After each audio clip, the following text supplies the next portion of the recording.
ನಿಮಗಿದು ಗೊತ್ತಾ, ನಾರ್ತ್ ಕೊರಿಯಾದಲ್ಲಿ ಒಂದು ಮಗು ಹುಟ್ಟಿದ ತಕ್ಷಣ ಆ ಮಗುವನ್ನ ದೇಶದ್ರೋಹಿ ಎಂದು ಘೋಷಿಸಲಾಗುತ್ತೆ. ನಾರ್ತ್ ಕೊರಿಯಾ ಜಗತ್ತಿನಲ್ಲೇ ಅತ್ಯಂತ ಕಠಿಣವಾದ ಕಾನೂನುಗಳನ್ನ ಹೊಂದಿರುವ ದೇಶ. ಅವುಗಳಲ್ಲಿ ಕೆಲವು ರೂಲ್ಸ್ ಗಳನ್ನ ಕೇಳಿದ್ರೆ ನಂಬೋಕು ಕೂಡ ಅಸಾಧ್ಯ ಅನ್ಸುತ್ತೆ. ಅಂದ್ರೆ ಈ ದೇಶದಲ್ಲಿ ಎಲೆಕ್ಷನ್ಸ್ ನಡೆಯುತ್ತವೆ, ಆದ್ರೆ ವೋಟ್ ಮಾಡೋಕೆ ಯಾವುದೇ ರೀತಿಯ ಆಪ್ಷನ್ ಇರಲ್ಲ. ಕೇವಲ ಒಬ್ಬ ವ್ಯಕ್ತಿಗೆ ಮಾತ್ರವೇ ವೋಟ್ ಹಾಕಬೇಕು. ಒಂದು ವೇಳೆ ವೋಟ್ ಹಾಕದೇ ಇದ್ರೆ ನೀವು ಡೈರೆಕ್ಟ್ ಆಗಿ ಜೈಲಿಗೆ. ಈ ದೇಶದಲ್ಲಿ ಟಿವಿಯಲ್ಲಿ ಕೇವಲ ಒಂದೇ ಒಂದು ಚಾನಲ್ ಇರುತ್ತೆ, ಆದ್ರೆ ಚಾನಲ್ ಅನ್ನ ಚೇಂಜ್ ಮಾಡಬೇಕು ಅಂದ್ರೆ ಯಾವುದೇ ಆಪ್ಷನ್ ಇರಲ್ಲ. ನಾರ್ತ್ ಕೊರಿಯಾ ಬಹುಶಃ ಜಗತ್ತಿನಲ್ಲಿರುವ ಏಕೈಕ ದೇಶ ಅನ್ಸುತ್ತೆ ಇಲ್ಲಿ ಕ್ರೈಮ್ ಮಾಡಿದ್ರೆ ಮಾತ್ರವೇ ಅಲ್ಲ, ಕ್ರೈಮ್ ಬಗ್ಗೆ ಯೋಚನೆ ಮಾಡಿದ್ರು ಕೂಡ ಜೈಲಿಗೆ ಹಾಕ್ತಾರೆ. ನಾರ್ತ್ ಕೊರಿಯಾದಲ್ಲಿ ಅಧಿಕಾರವನ್ನ ಉಳಿಸಿಕೊಳ್ಳೋಕೆ ಇಲ್ಲಿಯವರೆಗೆ ಕೇವಲ ಒಂದೇ ಒಂದು ಫ್ಯಾಮಿಲಿ ರೂಲ್ ಮಾಡ್ತಾ ಇದೆ. ಮೊಟ್ಟ ಮೊದಲ ಬಾರಿ ಈ ದೇಶವನ್ನ ಕಿಮ್ ಇಲ್ ಸಂಗ್, ನಂತರ ಕಿಮ್ ಜಾಂಗ್ ಇಲ್ ಮತ್ತು ಈಗ ಕಿಮ್ ಇಲ್ ಸಂಗ್ ನ ಮೊಮ್ಮಗ ಕಿಮ್ ಜಾಂಗ್ ಉನ್ ಆಳ್ತಾ ಇದ್ದಾರೆ. ಇವರಲ್ಲಿ ಪ್ರತಿಯೊಬ್ಬ ರೂಲರ್ ತನ್ನ ಸ್ಥಾನವನ್ನ ಉಳಿಸಿಕೊಳ್ಳೋಕೆ ಕಠಿಣವಾದ ಕಾನೂನುಗಳನ್ನ ಬಳಸಿಕೊಂಡಿದ್ದಾರೆ. ಈ ದೇಶದಲ್ಲಿ ಭಯ ಮತ್ತು ಶಿಕ್ಷೆಯ ಮೂಲಕ ಜನರನ್ನ ಬಲವಂತವಾಗಿ ಪಾಲಿಸೋಕೆ ಬಹಳಷ್ಟು ರೂಲ್ಸ್ ಗಳನ್ನ ಮಾಡಿದ್ದಾರೆ. ಯಾಕೆಂದ್ರೆ ಈ ದೇಶದ ಜನರು ಸೌತ್ ಕೊರಿಯಾ ಮತ್ತು ವೆಸ್ಟರ್ನ್ ಕಲ್ಚರ್ ನಿಂದ ಪ್ರಭಾವಿತರಾಗಿ ತಮ್ಮ ವಿರುದ್ಧ ಹೋರಾಡಬಾರದು ಅಂತ. ಸೊ ಇವತ್ತು ನಾವು ಈ ವಿಡಿಯೋದಲ್ಲಿ ಅಂತವುಗಳಲ್ಲಿ ಕೆಲವು ವಿಚಿತ್ರವಾದ ರೂಲ್ಸ್ ಗಳ ಬಗ್ಗೆ ತಿಳಿದುಕೊಳ್ಳೋಣ. ಆದ್ರಿಂದ ವಿಡಿಯೋ ತುಂಬಾ ಇಂಟ್ರೆಸ್ಟಿಂಗ್ ಅಂಡ್ ಇನ್ಫಾರ್ಮೇಟಿವ್ ಆಗಿರುತ್ತೆ, ಮಿಸ್ ಮಾಡದೆ ಕೊನೆವರೆಗೂ ನೋಡಿ. ಇನ್ನು ಲೇಟ್ ಮಾಡದೆ let's get it the video.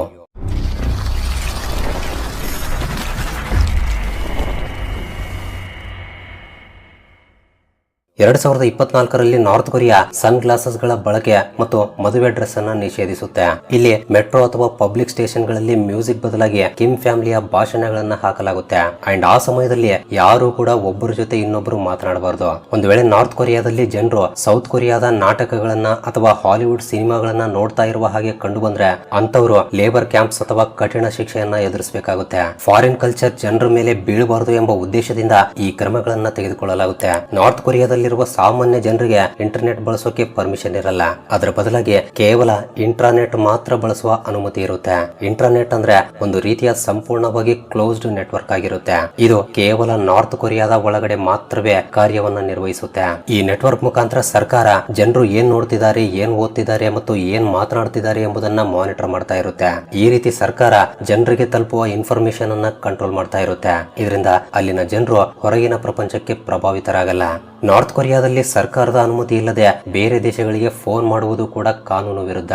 ಅಂದ್ರೆ ನೀವು ಬೇರೆ ದೇಶದಲ್ಲಿರುವ ನಿಮ್ಮ ಸಂಬಂಧಿಕರ ಜೊತೆ ಅಥವಾ ಸ್ನೇಹಿತರ ಜೊತೆ ಅಥವಾ ಇನ್ಯಾರ ಜೊತೆ ಆದ್ರೂ ಮಾತನಾಡಬೇಕು ಅನ್ಕೊಂಡ್ರೆ ಅದಕ್ಕೆ ಸರ್ಕಾರದ ಅನುಮತಿಯನ್ನ ಕಂಪಲ್ಸರಿಯಾಗಿ ಪಡಿಬೇಕು.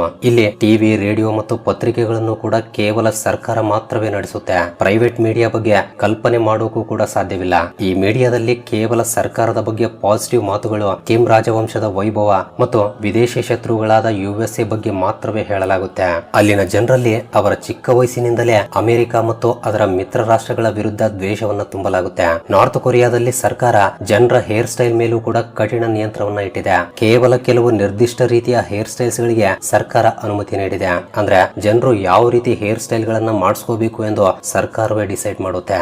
ಇಲ್ಲಿ ಹೊರಗಿನ ಪ್ರಪಂಚದ ಪ್ರಭಾವ ಬೀರುವಂತಹ ಪ್ರತಿಯೊಂದು ವಿಷಯವನ್ನು ಕೂಡ ನಿಷೇಧಿಸಲಾಗಿದೆ. ಉದಾಹರಣೆಗೆ ಜೀನ್ಸ್ ಹಾಕಿಕೊಳ್ಳೋದು, ಕೂದಲಿಗೆ ಬಣ್ಣ ಹಾಕೋದು ಅಥವಾ ಹೊಳೆಯುವ ಬಟ್ಟೆಗಳನ್ನ ಧರಿಸೋದು. ಒಂದು ವೇಳೆ ಈ ರೀತಿ ಮಾಡಿದ್ರೆ ಅವರ ವಸ್ತುಗಳನ್ನ ವಶಪಡಿಸಿಕೊಂಡು ಅವರಿಗೆ ಶಿಕ್ಷೆಯನ್ನ ನೀಡಲಾಗುತ್ತೆ. ಬಟ್ಟೆಗಳಷ್ಟೇ ಅಲ್ಲ, ಇಷ್ಟವಾದ ಆಹಾರವನ್ನ ತಿನ್ನಲು ಕೂಡ ಅನುಮತಿ ಇಲ್ಲ.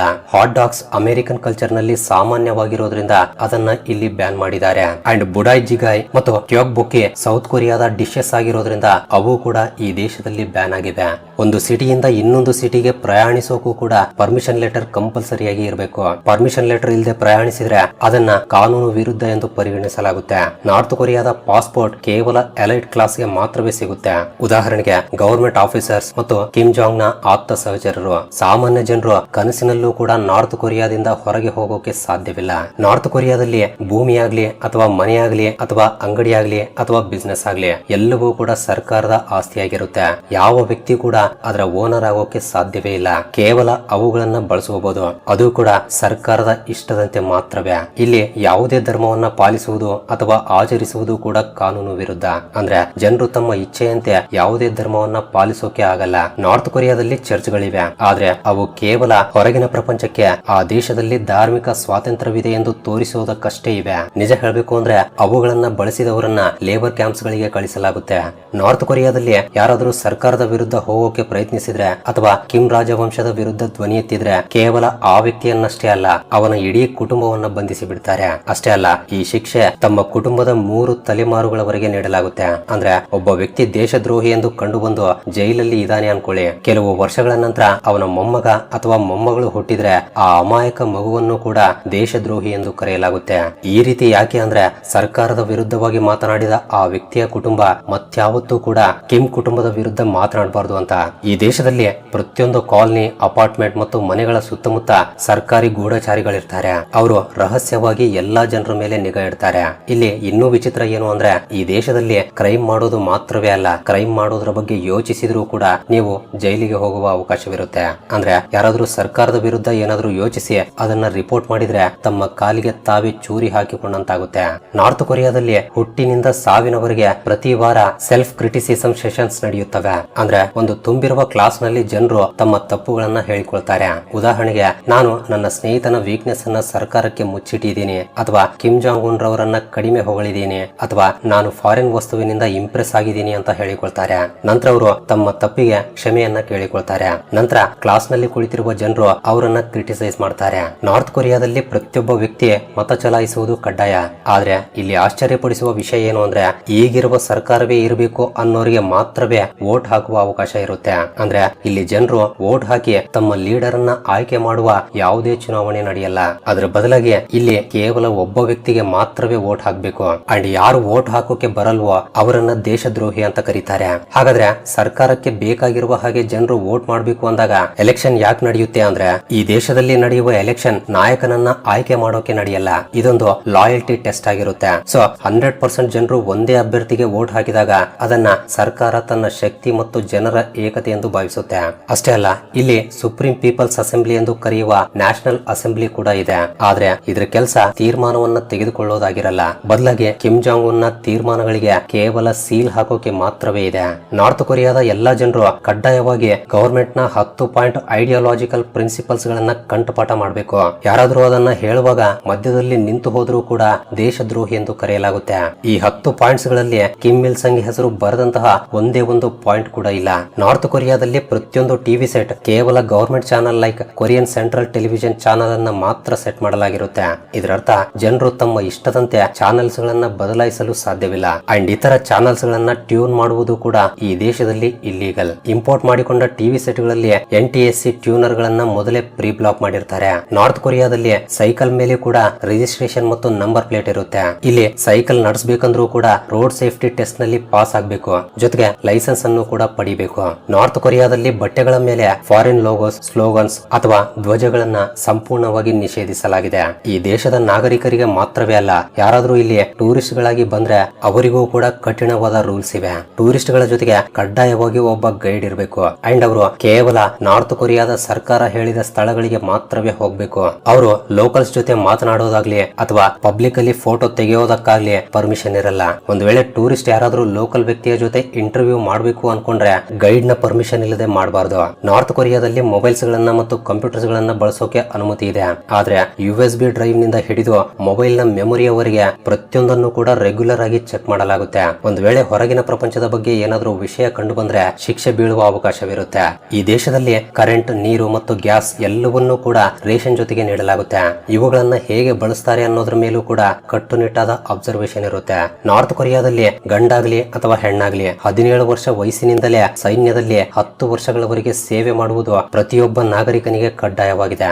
ಈ ದೇಶದಲ್ಲಿ ಕಿಮ್ ಕುಟುಂಬದಲ್ಲಿ ಯಾರಾದ್ರೂ ಸತ್ರೆ ಅಥವಾ ಕಿಮ್ ಇಲ್ ಸಂಗ್ ಅಥವಾ ಕಿಮ್ ಜಾಂಗ್ ಇಲ್ ಅವರ ಪುಣ್ಯತಿಥಿಯ ದಿನ ಕಡ್ಡಾಯವಾಗಿ ಎಲ್ಲರೂ ಅಳಬೇಕು. ಯಾರಾದ್ರೂ ಈ ರೀತಿ ಅಳದಿದ್ರೆ ಅವರ ಲಾಯಲ್ಟಿಯನ್ನ ಅನುಮಾನದಿಂದ ನೋಡಲಾಗುತ್ತೆ. ಕಂಪಲ್ಸರಿಯಾಗಿ ಪ್ರತಿಯೊಂದು ಮನೆಯಲ್ಲಿ ಕಿಮ್ ಇಲ್ ಸಂಗ್ ಮತ್ತು ಕಿಮ್ ಜಾಂಗ್ ಇಲ್ ಅವರ ಫೋಟೋಗಳನ್ನ ಇಟ್ಕೋಬೇಕು ಮತ್ತು ಅವುಗಳನ್ನ ರೆಗ್ಯುಲರ್ ಆಗಿ ಕ್ಲೀನ್ ಮಾಡುವುದು ಕೂಡ ಪ್ರತಿಯೊಬ್ಬರ ಕರ್ತವ್ಯ.